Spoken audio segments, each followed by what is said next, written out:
Hey, welcome back to Stripped. I am your host, the connection coach Rachel J, and today we are diving into something that I know every single one of you, men and women, has experienced at some point.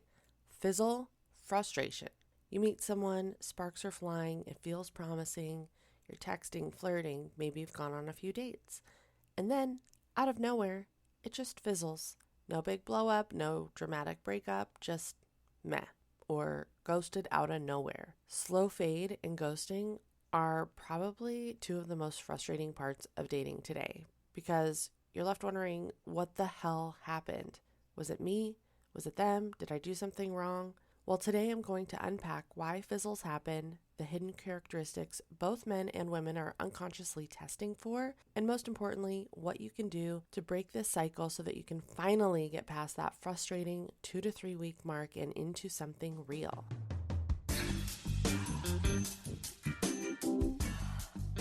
Throw out the rules, forget the cliches. This isn't about the perfect profile or the perfect date. It's about real connection. It's time to strip away the masks, shed the stories, and drop those old patterns that no longer serve you. Tired of dating advice that doesn't fit?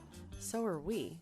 Welcome to Stripped, Drop Your Patterns, where conscious dating isn't about following a script. It's about embracing your whole self and attracting the kind of love that sets your soul on fire. I'm Rachel J, the connection coach and your host. Let's get real. Let's start by getting really honest. Most fizzles aren't about one person being an asshole or flaky. They're usually about misalignment in energy and expectation. For men, here's what I hear all the time. I thought things were going great, but then she dropped off. Or we were vibing and suddenly she said she wasn't ready for anything real and that she was still getting over her ex. For women, it often sounds like he came on so strong at the beginning and then he pulled way back. Or I thought we had chemistry, but I couldn't really tell if he was serious or if he was just after sex. Or he lost interest the second I showed that I was interested back. Does this sound familiar? Here's the common thread. Both men and women are testing for consistency. Neither wants to waste time on someone who's going to flake, fade, or freak out. But instead of communicating directly, we fall back on these little unspoken tests. The texting rules, response time, who initiates plans. And when one person doesn't pass the other's unconscious test, then the energy flatlines. And I will be the first to tell you that I spent years unconsciously testing my dates, finding the smallest red flag to convince myself that I wasn't that interested. You remember my story from episode 1 about the Coke guy who introduced me to his grandma, right? All right, so what are these tests? At their core, they're about emotional safety. Women are often asking, well, can I trust that he'll stay interested once he has me? Is he serious about getting to know me, or am I just another conquest? And men are often asking, will she appreciate my effort? Is she genuinely interested, or am I just entertainment and a free meal until someone better comes along? Now, obviously, neither side usually says these things out loud. Instead, they look for clues in behavior. Did he follow up after the date? How long did it take him to follow up? Did she show enthusiasm or appreciation for the date that I planned? There are fewer texts coming through since X happened, and this period used to be an exclamation mark. Now, because nobody's actually communicating about these unspoken indications of something gone horribly wrong, the tiniest dip in momentum can trigger fear. And that fear leads to, you guessed it, self-protection, pulling back, overthinking, or checking out altogether. And that is the real cause of most fizzles. It's not incompatibility, and it's not lack of attraction. It's fear. Fear that causes us to enact a preemptive strike, dipping out before the other person can. And in my case, as we have discussed a few times now, I was so afraid of getting really attached to someone after my first heartbreak that I would find any reason to lose interest before they could, i.e. introducing me to their grandma on a first date, or being literally too funny, or keeping leftovers in the microwave instead of the fridge. That is a true story. Now, let me give you an example that is not me. One of my clients, we'll call this one Nick. Again, no clients are harmed in the making of this podcast. Nick was great at getting first and second dates, but everything died by week 3. And he was like, Rach, I don't get it. I show my interest and treat women well, but they just stop responding after a while. Well, when we looked closer, here's what was happening. On the first couple of dates, Nick was charming and engaging, but once he felt a spark of connection, he went full throttle, sending long, enthusiastic texts, showering his date with seemingly thoughtful gifts, and planning elaborate outings. Now, Nick thought that he was showing genuine interest, but what she felt was overwhelmed. The intensity of his affection so early created pressure, and instead of drawing her closer, it triggered her to pull back. And when she did, Nick doubled down even more on the texts, on the plans, on the declarations of how much he liked her. So the cycle repeated, and what happened? The connection fizzled out.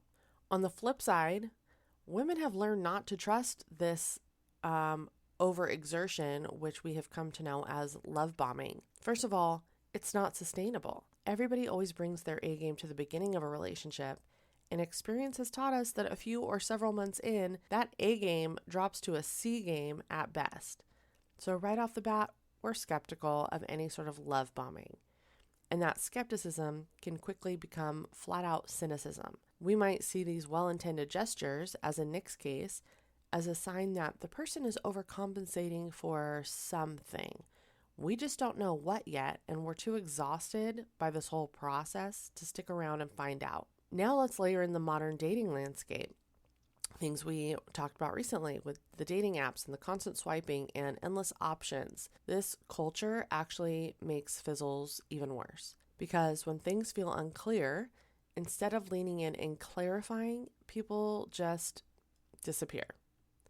They sabotage because they would rather not have the uncomfortable conversation. They go back to the apps, back to the talking stage with 3 other people, back to the dopamine hit of what else is out there and who am I getting a response from. With the accessibility of endless options at the tip of your fingertips, there's really not much need to clarify what happened when you can just start fresh and repeat the cycle. Then you add in the texting rules, the inability to read tone in a message, and the constant distractions of modern life, and we have basically set ourselves up for a perfect storm of fizzles. It is not that you are unworthy of love or that your date is a terrible human. It's that we don't know how to slow down, lean in, and communicate what we actually want. So how do we change this? How do you, whether you're a man or a woman, stop falling into the fizzle trap? Now, here are a few practical shifts. First, show consistency early on. If you're interested, follow up after the date. Do not wait the obligatory 3 days. It doesn't make you needy, it makes you clear.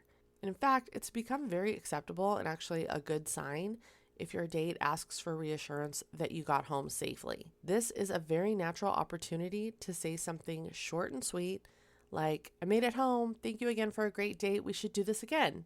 You don't need to elaborate further. Just a simple message that conveys your genuine interest is just enough. Also, communicate instead of testing. Instead of waiting to see if the other person will reach out first, say what you actually want. I would love to hear from you during the week. Or say what you don't want. My work is super fast-paced and I'm unable to be on my phone during work hours, but I'm off at 5. Wink. That is an appropriate use of an emoji. Now, trust me, that clarity is sexy and it is empowering for both of you. Instead of starting out with unclear expectations and navigating boundaries awkwardly when something arises and you feel triggered, you get to own your needs from the start, which is also a gift to the other person who would otherwise be guessing. And finally, I have said it before and I'm going to keep saying it. Detach from the outcome as best you can. And this is the hardest part, especially when we start feeling the butterflies and we start getting excited. But if they fade after you've shown up authentically, that's your answer. And it's not about you being too much. It's about them not being ready for the kind of connection that you're offering. And that's just good information to have. There's no need to go deep into the whys or what happens. Just understanding that they are not for you, at least not right now. Just file it away as data and keep fine-tuning who you are looking for and keep it moving. Nick started practicing this and he stopped love bombing, stopped overtexting, stopped pushing, and instead focused on showing genuine interest without gripping. His dates started turning into relationships not because he was trying harder, but because he was showing up differently. And that also came through as a major shift in his energy. Nick went from projecting insecurity and lack to standing in his divine masculine, confident and grounded. So here's your reflection this week. I want you to think back to your last fizzle. Was there a moment where you felt anxious and started testing the other person or pulling back? Was there a moment that you could have opted to communicate what was coming up for you instead? I invite you to try something this week to start to break your own fizzle pattern. If you usually wait to see if the other person texts first, then try sending the first message. If you usually pull back after a few dates, lean in and show interest. Ask for what you want or need. Just one small, authentic shift can change everything. And even if the result isn't earth-shattering, just notice what comes up for you when you go outside your comfort zone and try something different. There's really good data there to be uncovered that's going to help you hone your approach going forward. And be proud of yourself, damn it. It takes courage to carve a new neural pathway. Now, if this episode landed for you and you are tired of your love life being a series of fizzles instead of real connections, I would love to help you break that cycle for good. Book a kickoff call with me. The link is in the show notes along with some free resources. We will dive into your specific patterns, uncover where you're getting stuck, and create a game plan so that you can finally move past the short-term flings and into the lasting relationship you're looking for. And hey, if you know someone who is constantly complaining about things just not working out, share this episode with them. We are all in this together, and the more we strip away the conditioning and the games, the closer we get to real love. Until next time, I'm Rachel J., the Connection Coach, and this is Stripped. Drop your patterns.